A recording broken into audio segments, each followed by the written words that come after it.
What's up guys, it's Rob, hope you're doing good. Now obviously there's loads of different techniques when it comes to learning the guitar in terms of picking, but one of the best and most effective ways of picking is alternate picking, which really helps towards building speed and accuracy in your playing. And there's absolutely loads of different picking exercises that you can do, but a lot of picking exercises, although they're useful, a lot of them aren't very musical. Maybe they might be quite chromatic, and sometimes they can be a little bit boring. But I find one of the best ways of practicing picking is playing some really cool, intricate riffs. They don't necessarily have to be difficult riffs, but if they incorporate a lot of alternate picking, then they're great to practice. So I've come up with a list of 5 of my favourite guitar riffs that use a lot of alternate picking. I'm going to start with the easiest and then I'm going to get a little bit more difficult, a little bit more intricate as I go through the list. So stick around, check out the list, and hopefully it'll put a bit more fun into alternate picking practice. So number 1 on my list is Thunderstruck by AC/DC.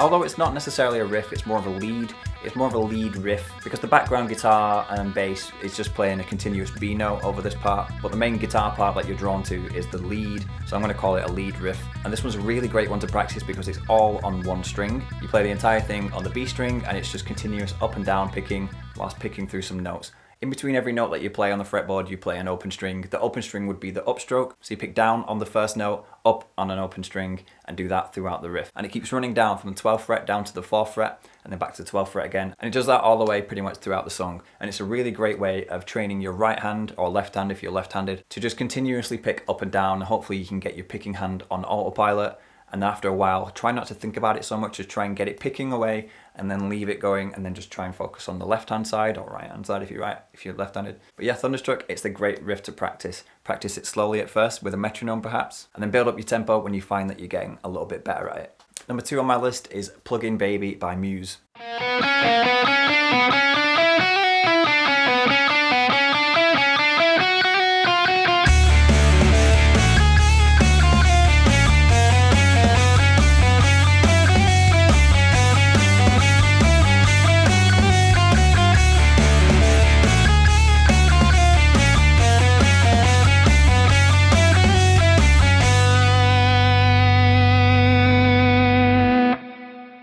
This is one of the first guitar riffs that I actually remember learning. And again, it's kind of more of a lead, but Muse are only a 3-piece, so the only guitar happening in the song at the start is this lead line, this lead riff that I'm going to talk about, because in the background you got the bass and drums. So again, I'm counting this lead guitar part as more of a riff lead. This is a really cool one to practice because you're traveling across multiple strings and you got this really nice hammer on and pull off in the middle, and it's got a really nice harmonic minor feel to the beginning of the riff. I learnt this riff before I even knew what a scale was on the guitar. So I guess learning this stuff kind of prepares you for scales a little bit further on if you've not got to scales yet. But even if you have, then it's a great demonstration in taking the scale and showing you what you can do with it, how to make a riff from the notes within the scale, etc. So again, this one's a great one to practice with a metronome. Take it slowly, build up your speed, build up your accuracy, and don't go faster until you feel like you're ready for it. Number 3 on my list is Last Resort by Papa Roach.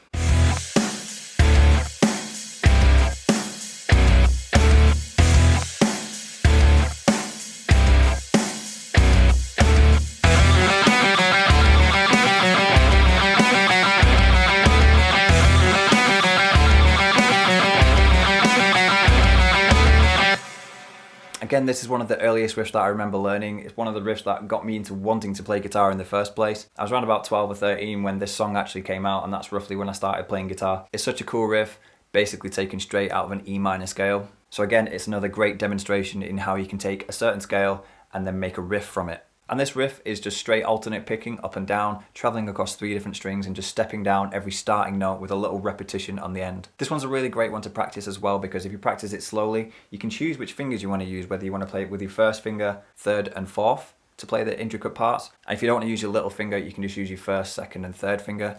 Just experiment, play about, see which one works for you. But the main thing we're focusing on today is the picking, obviously. Again, use a metronome if possible, slow it right down and then build it up when you feel yourself getting a little bit more accurate. And try to hit every single note perfectly in time without speeding up or slowing down or hitting any bum notes in between. Just very straight, very clean and very precise. Number 4 on my list is a Metallica riff, Through the Never from the Black Album.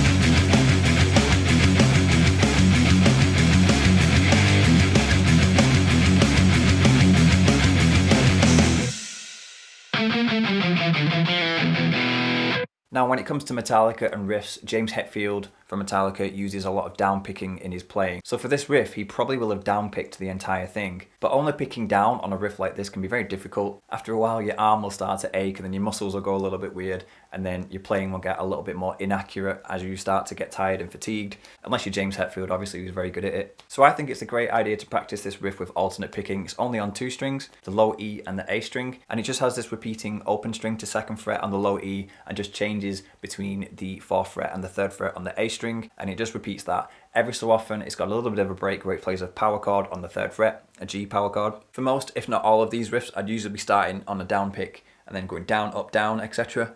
But every now and again I might change it up and try and swap to start on an up pick, just because I feel like it's good to practice both starting on an up pick and then going up, down, up every so often. But for the most part, I'd probably be going down, up, down. Number 5 on my list is definitely the most intricate and the most challenging one on the list, and it's Constant Motion by Dream Theater.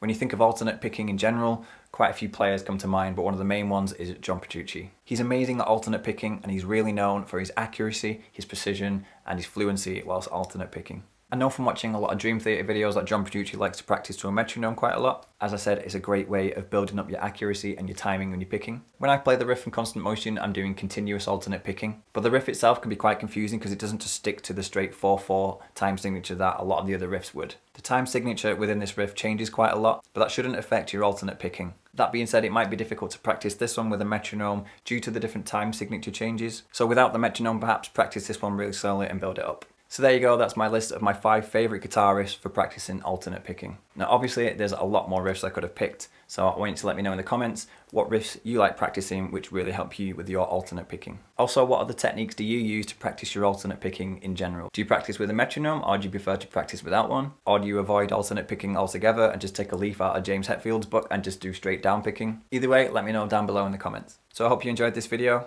Tabs for all of these riffs can be found below, so make sure you check out the description if you want to learn them as well. So thanks for watching once again, hope you enjoyed it. If you did, then please click up here to see another one, over here to subscribe to my channel, and hopefully I'll see you in my next video. Thanks for watching.